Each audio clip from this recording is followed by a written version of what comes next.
because DJ does not need any ado, I'll bring him on straight away. Good evening, DJ. Well, like, how's it going? It's going not It's been a long time. It has indeed. But I think it has. I think the last time I was on the stream by myself was like, what, 2022 or something? So, oh gosh, was it 2022? It was either 2022 or 2021. So it's been a long time. It's been a very long time, actually, DJ. Been a long time. Yeah, well, you did kind of take off. Yeah. You got your little dog and you started doing those. I quite enjoyed them, rambling about and just talking the breeze, so to speak. And then, of course... well, to be fair, I've had my dog. I've had my dog since I was 21. But, I mean, like, I didn't really start venturing out in, like, the wilderness, so to speak, until, like, the lockdowns, really. I had all this spare time on, so I was like, well, why not go out and enjoy the sunshine, you know? But prior to that, he was just sort of curtailed to walks around the estate. So COVID did one thing right, you know, it broadened my dog's horizons. Exactly. Yeah. So actually, to be, from where I'm sitting, I think that's one of the best things that's happened, is introducing those walks with your dog, to be honest. I think over the years you've spent far too much of your valuable time poring over SMB drivel. We know it's an important thing that you do, but it doesn't do much for your mind, my friend. Oh, no. I mean, and like, I'm one of these people as well, where I don't realize that, like, if I'm depressed or down in the dumps, I don't realize it. Like, the way that I would describe it is like, if somebody was to say to me, what's wrong with you today? Did you get out the wrong side of the bed this morning? I'm like, what are you talking about? I feel fine. You know, but like, I'm obviously exhibiting symptoms of burnout or depression or anger or whatever it may be, but I don't realize until eventually it hits me like a torpedo, you know. And there's been a few instances throughout the years where I've burnt myself out looking at that nonsense, but I've found a sort of happy balance now, to be honest. I'll just the weekends that I'm not with my missus, I'll sort of binge watch or binge read all the stuff that I would ordinarily have like wasted my entire weekend doing every weekend and whatnot, you know. So I'm a happy balance now. Well, I'm pleased to hear that. Well, you certainly sound a lot better than the last time when we spoke, to be honest. And that's despite having the year from not a really bad year. It's been one thing after another this year. They all started last year in my car. Obviously, the pothole incident, which then I ended up on like the M8 on the way home from Paisley. I was like driving through Glasgow, and I thought that my car would be fine with the inflatable foam. And then my tire burst on the motorway. So then my car got impounded. I had to get a bus home, and then obviously all the money to get up the road. So that was like strike number one. And then I quit my job because of the pay, which was strike number two. Then it was 2 weeks of 2 months of unemployment. Couldn't find another job. Was strike number three. What's happened recently? My dog got attacked. my dog got attacked. Who attacked that wee dog? A pack of dogs attacked my dog. Other dogs, right? Okay. Yeah, and I was recording one of those Rambling Highlander videos as well, and then we came around the corner, and like this pack of about 15 dogs just came at my dog. And I caught the start of it on film, and my poor dog was on the lead, and the lead was wrapped around my hand and that. So I got bit and everything as well. It was savage. She's fine now. You know, it's just like one thing after another this year. Despite it all, I'm fine. Yeah. Well, I suppose it shows you one thing, that you're alive. Yeah. But I think, though, to your point, what you were getting out there is, though, if all of these, if this chain of events had happened to me a few years ago, oh my God, like Jesus! But I dread to think.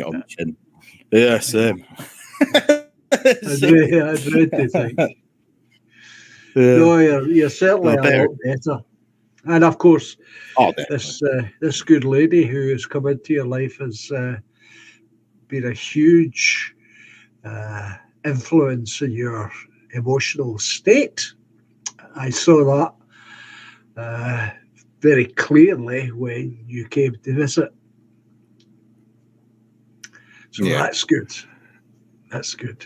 Yeah, I'm not going to sing her praises on a live stream because I'll get called a simp, and then I'll never hear the end of it by her. You know, what was that you were saying about me? Say it again. All I'll say, if you're lucky enough to find a partner, you know, whether you're a man looking for a female or vice versa, if you're lucky enough to find one. I mean, I'm not one of those people who like to rub it in people's faces because I was there once myself where I was single and whatnot.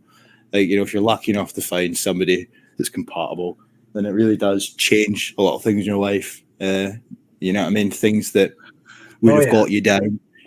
If you've got a partner, it does help a lot. And I mean, my main problem prior to me meeting her, and it still kind of is a problem today, is like I don't have any friends in real life. Like my friends that I've met over the years are people on the internet that I've met a few times. Like I've met Clive or No Chance. Several times, well, twice, not several. I've met Scott's Armour, and I hope to meet him again soon. But apart from that, you know, like I'd call them my good mates, and they've both disappeared off the internet now. It's just me again. I mean, it's just me. Yeah, Clive's taking a break for a while, and Scott's Armour, he's obviously had his wee baby and that, so he's taking some time away and whatnot. So it's the Sunday with the lads thing that we used to do every Sunday. Yeah. That's kind of by the by for now. It's just me. Wow. But the good thing, John, is that there's one good thing to come out of this. It means that I'm now by far the most popular Scottish nationalist on the internet because those two have disappeared. So technically, you're in the presence of greatness. Well. But hope they're doing all right if they're listening at a later date, though. So, have you been up to anything in particular, or is it just a continuation of what you've already been doing? No, just working away, mate, to be honest. I mean, the weather, you probably know yourself, the weather's been terrible this year. And usually at weekends, I would go out with my dog and the missus, or I'd go out with my dog by myself, or if I was down at hers, we'd go out places. But the weather's been so crap, so effectively it's just work and then pub on the weekend. That's about it. It's nothing to report. It's been dull. Really bad summer this year. I mean, Scotland always rains, but even by our standards, I'd say this has been pretty bad. Not great at all. You were lucky that time you were through. It was a beautiful day we had, weather-wise. Yeah, was that May? I think it was May, was it not? Yeah, May was quite nice, but June and well, we're almost at the end of July now. It's been a total washout, and it's depressing, really, in all honesty.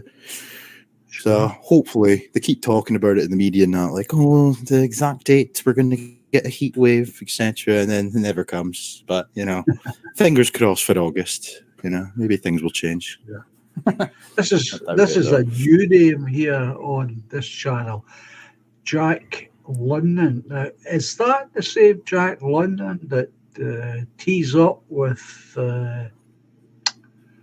Ragnar? Yeah, Ragnar. Yeah, that's it. Is it? I think it is. Yeah. JQ. Well, PBC actually offered to watch Europa: The Last Battle with me because I've never seen it. That's when I used to have it. I used to have it in complete episodes on a USB stick. I gave it out to someone, and I never received it back. It's quite a lot. I think it's about 10 episodes, like 10 hours or so. Yeah. It's not something you want to be watching all the way through in one go. No, it's just a big ask, like. Yeah. I mean, and that's part of the problem. That's why I've no watched it. I mean, I know enough anyway, and I'm not saying I'm some big brain. Don't get me wrong. There's plenty of people out there that could wipe the floor of me in the battle of intellect. But I know enough. Like, I don't need to sit and waste 12 hours of my life or 10 hours, whatever it is. I mean, that's how I look at it. I don't have the attention span for that. You know what I mean? I struggle sometimes watching Question Time, for God's sake. Like, that's only an hour. You know? I switch off after a while. I'm like, this is getting boring now. I start clock watching and whatnot. Even if a movie's too long, I'm like that. It's just getting fidgety, agitated. So I'd have to watch it like half an hour bouts or side. And if I did it, even if I did it that way with like 10 hours, it would still take me most of the year. I think maybe to be honest, I think it's a question of why would you want to watch it now? I knew why I wanted to watch it. I wanted to add the contents onto what was already in my head if there was anything to be added. That was my main purpose. But I dread to think, I know this is not you, of course, but I dread to think of anyone starting from scratch with such an endeavour. It's far too much. That's what I would say. But if you don't feel as though you need to know anymore, then there's really no point in watching it because you need a purpose. Otherwise, you won't watch it. But that's always the case, isn't it? I mean, it's always the case. Why would you read a book unless you want to know what the contents are? Mm-hmm. You know? Yeah, I mean, I know there's probably a lot of stuff in there that I don't know. In fact, there's no probability about it. There absolutely will be a lot of stuff and something like that I won't know. And obviously, it'd be good to know, I guess, because then I could, as you to your point there, I could tie that into things that I already know, or I could expand on things I already know and whatnot. But again, I guess that's only really. It's really, I don't know. It's one of those things where is it really necessary? Like, I'm not intending to go out and start debating people. I'm not intending to go out and write a book about my theories and my philosophy. I don't intend to run for political office. And if I have this brand new ammunition from documentaries and whatnot, you know, I'm going to be an absolute intellectual powerhouse, a juggernaut. Like, I just don't think it's necessary, you know. But I do know a lot of people over the years who were sort of my way inclined, and then they've watched this, and then they just go boom, boom, boom with all the facts, and that's great. But if you're doing that, I don't need to do it. You know what I mean? Well, that was the attitude that I took when it came to the SNP, and I would say that on the channel. Well, I don't have to worry about the SNP because I know that DJ's doing all that stuff, so I don't have to. Scott Sarmer used to call me a walking encyclopedia. You know, anything. Anything. Clive, even no. I keep calling him Clive, but like for you know him, there's no chance. But it's just a bad force of habit now. But he occasionally messages me, and he has done for years. It's like, what was that politician's name that said insert thing here? Or what was the when did this thing happen? And about give me 2 minutes, mate. And then I would give him a barrage of information. You know, sure. But the point is, the information that's contained in that, I would argue, is not something that's likely to come up in your normal debate. It's just not. It's such a specialist area. And the further we get from the 1940s, the less likely it's ever to come up. Yeah, valid point. But yeah, I mean, I know you don't use Telegram, but Jesus, if you go into Telegram, it's you're not doing nationalism properly if you're not talking about it 24/7. Like, just shut up. Shut up. So well, you see, my attitude is, and you've heard me say it before. I personally don't think there's a lot to be learned from that area. There are economic things that we can learn from, and not much else. That's my opinion, because the problems that they faced aren't the same or even like the problems we face today. Yeah. So I don't see what's to be gained politically. We don't live in a political system that in any way looks like or feels like the Weimar Republic. So No. what is there to be gained? Even in Britain, I mean, society back then, it was rife for revolution, so to speak, with the conditions of the everyday working man. People don't live in those conditions anymore. Even the poorest of the poor do not live lives that are even remotely similar to the lives back then and whatnot. So it's Correct. we live in a different time, really.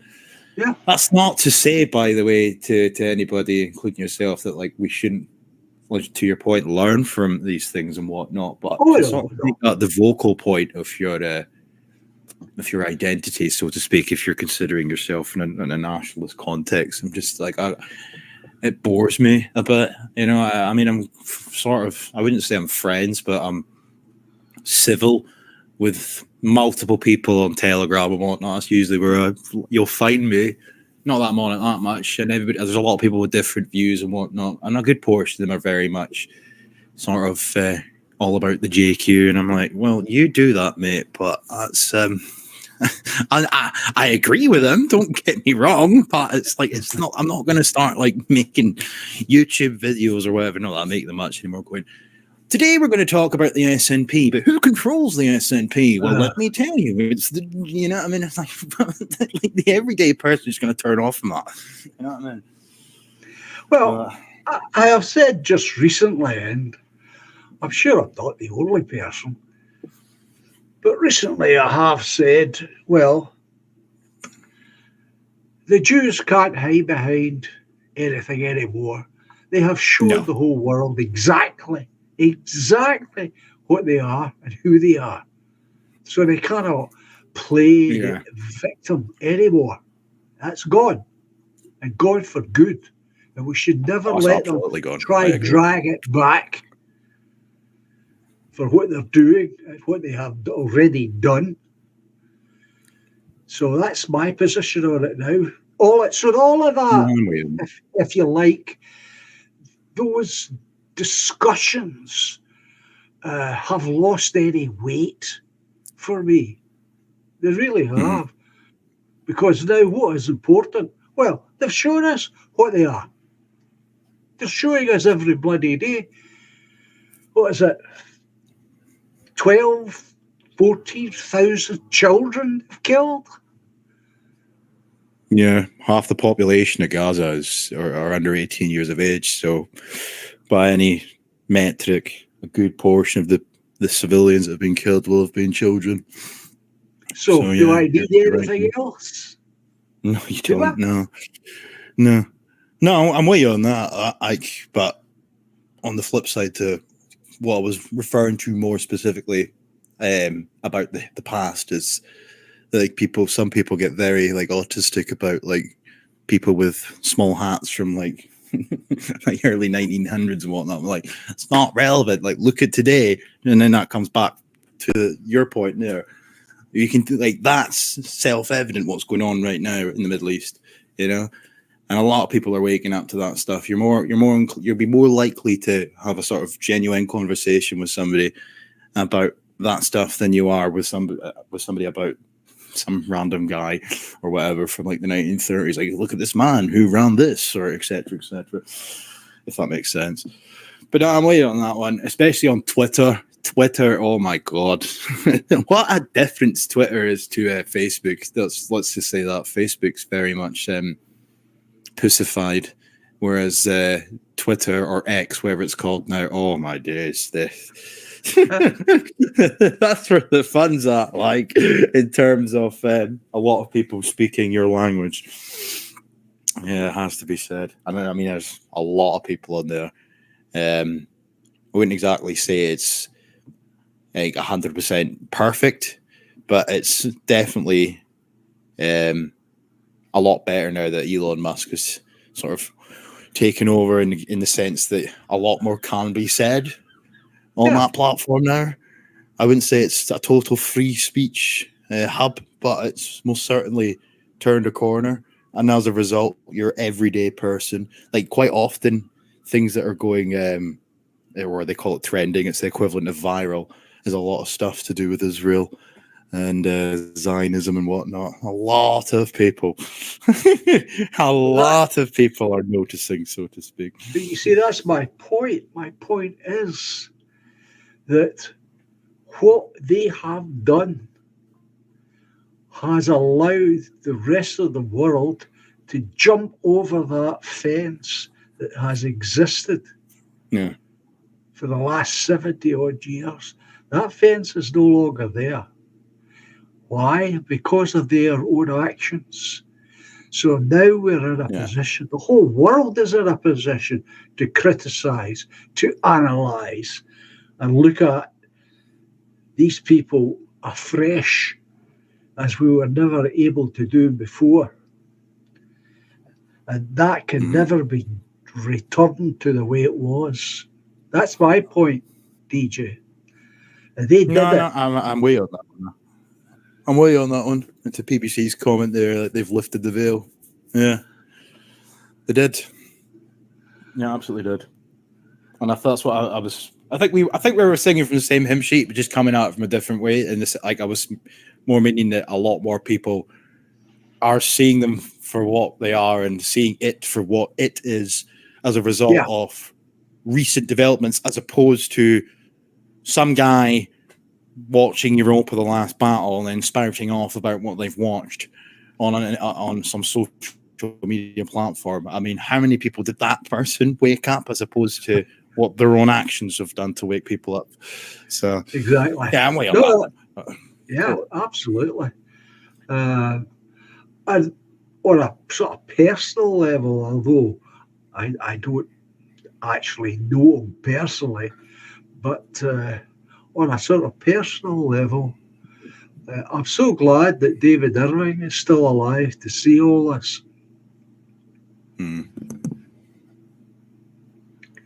David Irving. Yeah. The guy who... I'm not sure who that is. You're not sure who he is? No, I'd have to see his face. Wait a minute. David. I'm Googling him now.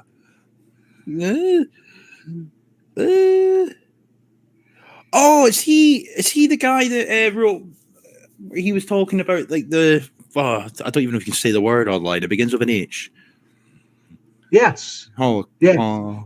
Yeah. I know who you're talking about. He was one of the early people who put a question mark on it. Yeah. I see. I'm bad with names there, but I've seen his face. Aha. Yeah. And then they set out to ruin him, which they did. Yeah. But he has lived long enough to see them unmask themselves to use BBC's turn of face. Yeah. So that's my position on it. So there's very little need, I think, for those discussions about the 1840s, in my view, regarding nationalism. I always thought there wasn't a lot to be learned. We have different problems that we have to find answers to. Yeah, we do. We absolutely do. I mean, you tell me that there's some new person on the block tonight.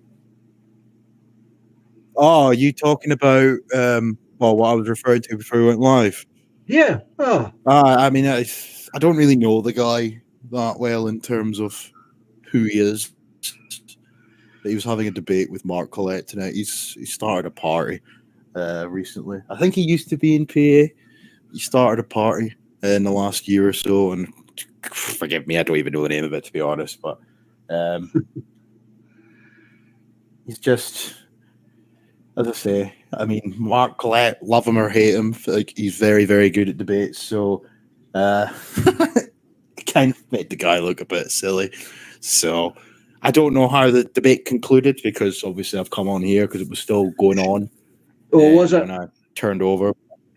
Yeah, that's. I mean, you might get more people jumping in here after it's done, but yeah, National Rebirth Party. That's the name. PVC. Thanks. It's but yeah, I wouldn't even call him a new kid the block. Yeah, he's the same age as me. He's not been around for very long and whatnot. But it's just another one of these like random wee parties that seems to be forming all the time. I don't mean to be condescending, of course. I don't. No, I'm not intending to sound that way, and if I am coming across that way, it's my apologies. But I mean, my position on politics has been the same for years anyway. So I know. More power to you if you want to go down that route and whatnot. I'm not going to poo-poo in your parade, but at the same time, there does come a point where, it's when people come across, when people put it this way, when people want to start their own party, that's fine, or they want to stand for election, that is fine. But when they start to attack people, and this isn't just directed at him, but just in general, but when they start to attack people like myself, I'm not saying that anybody's named me directly, but anybody like myself who has my belief about politics, like, leave me out of your conversations, or leave people like me out of your conversations, do your own thing. But when they start to attack people like myself, I do feel compelled, albeit I bite my tongue. Most of the time, I do feel sort of compelled to sort of retaliate, because it's annoying. Because in my belief, a lot of these people they're naive, and they think they're going to change the world. And then when they don't change the world, they berate people like me, who could have said from the start, "I told you so." You know, like, that's sort of my opinion on it. So more power to him if he wants to do his own thing, but just leave people like me out of your conversations is all I would ask. Sure. You know, it's annoying. I find it really frustrating. There's quite a few content creators, a word that I hate, online, who believe in the political system. I hate the word content. It's so American. But there's a few people online who they believe. I'm even thinking of people from Scotland, by the way, here. There's a guy who does live streams all the time, and I mean, don't get me started on him, or I'll end up ranting, because he redacted. I'm going to swear there, but I'm stopping myself, so I'll say redacted. You're doing very well. You're doing very well. Me off, John. Okay. However, he keeps going on about people like me. You know, all these people, they sit there and they talk about politics, but they don't do anything. They don't do anything. Like, get out there and vote. I'm like, mate, just stop. Just stop.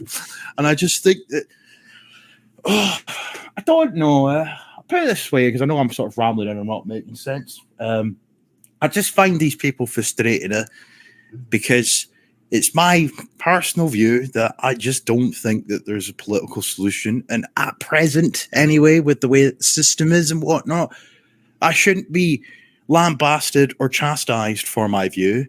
I'm not telling anybody else to share my view, but yet the people that are lambasting me and chastising me are expecting everybody, including myself and people like me, to share their view.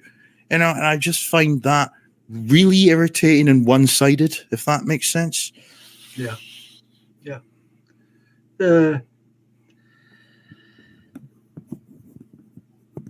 I find it frustrating from a different point of view, as you know. But I know very well what your position on politics is. I do.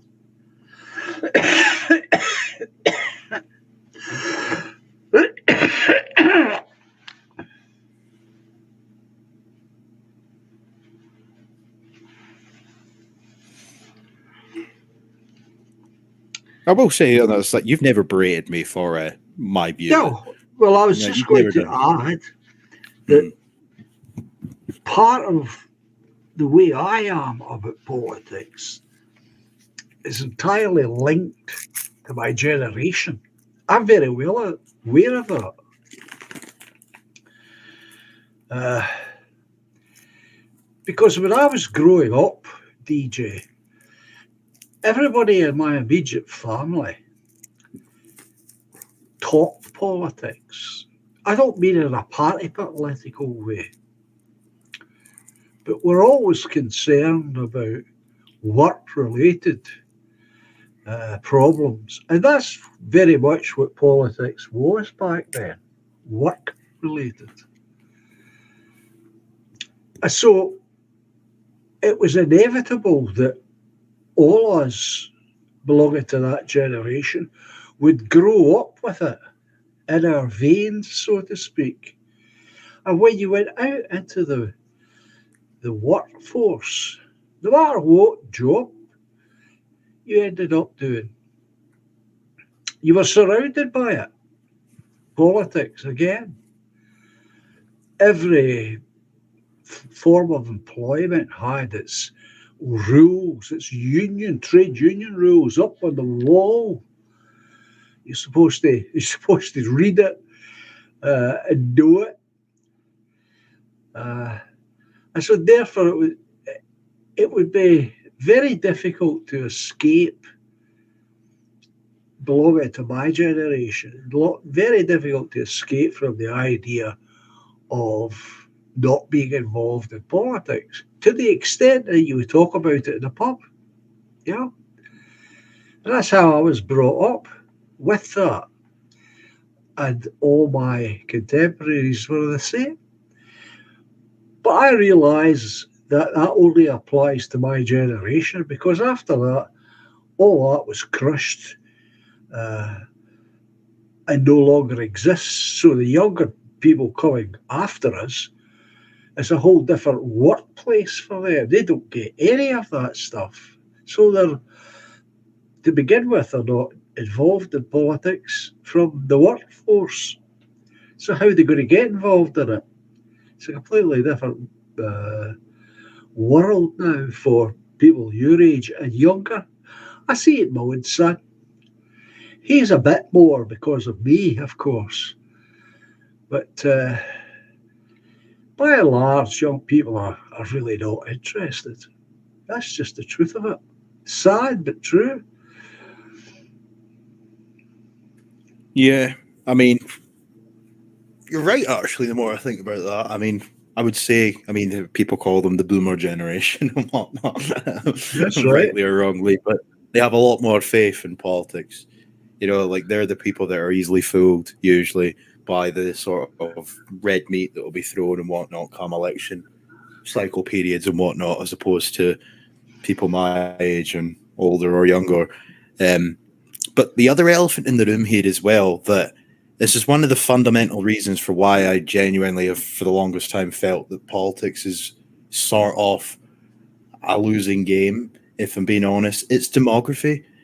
Because back in your day, my don't get me wrong, as I've said before, my granddad, oh God,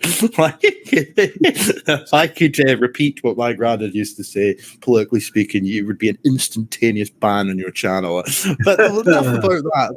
My point is, though, like back in those days, like demography was never really an issue. Like it wasn't an issue, so therefore it wasn't really included in political campaigns and whatnot, because the country up until like the 1960s onwards was like 99.9% white, you know, like, and I'm going for Britain, not just Scotland there, but especially in the last couple of decades, maybe so a bit more in England, like we'll just say for argument's sake 40 years, but especially the last 20 years, you've got an ever increasing amount of immigration, shall we say, and for any sort of political movement to really gain any traction that's anti-immigration, you're going to run into problems, because you've got immigrants who've had children here and their children can vote and whatnot, you know, and it's even worse in Scotland than it is elsewhere. For now, you've got foreign nationals can stand for, or they're wanting right now in Scotland. I put the video on my channel a few weeks ago. They're now wanting foreign nationals and whatnot and refugees to stand for election in our country. They can already vote in our country, so they don't even need to be born here anymore.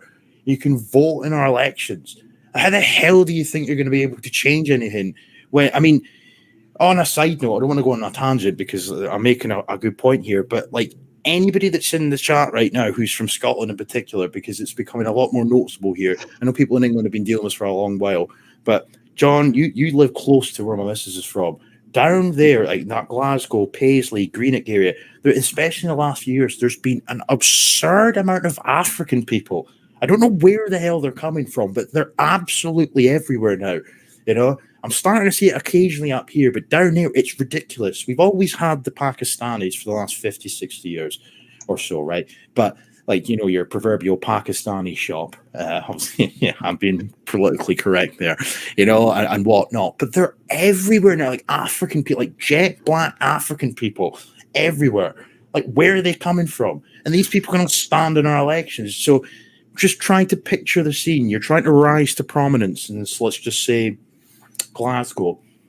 So not only do you have to combat the sort of proverbial lefty types and whatnot, that are white woke liberals, if you want to call them that, but you're also now combating a massive influx of immigrants. So if you're standing on a platform that's anti-immigration, you know damn well they're going to vote against you. So it is a form of warfare in many respects, because they're importing people that are going to oppose anybody who is against the importation, if that makes sense.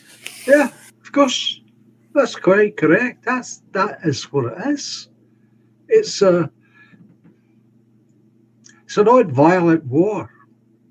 Well, it's not violent at the moment, but it's still a war nevertheless. The thing that really boggles my mind is the people who do this somehow think that they will always be above it, when in fact they will not.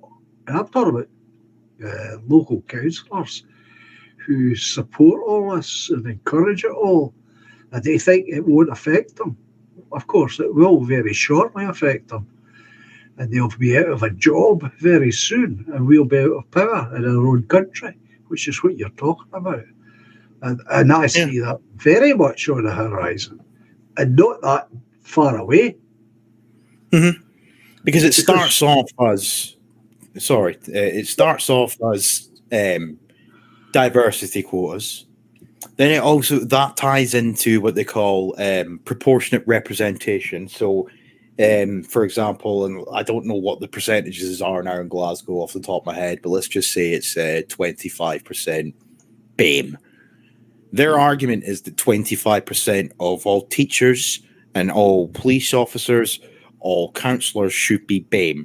So this is their philosophy. This is what they're doing. I mean, we know why they're doing it, but they sort of they dress it up with this idea of representation and whatnot. But as their percentage increases in terms of more and more importations and whatnot, that starts to reason that the amount of councillors and whatnot would have to be that way inclined as well. And eventually what you're going to see is a council that's like 80% BAME, because 80% of Glasgow's BAME. So they're not even needing to use force to take over. They're just simply using the laws that they're creating themselves. You know what I mean?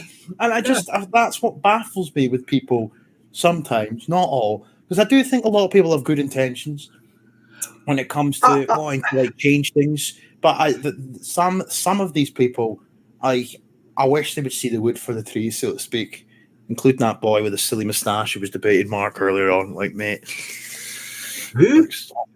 Yes, that boy that was debating Mark earlier on. Oh, I see. He's wearing. Is he wearing a sash? Yeah, he does. He's got the tash, mate. He's got the tash. Don't ask why. I don't know. It's not exactly great optics, but well, I agree.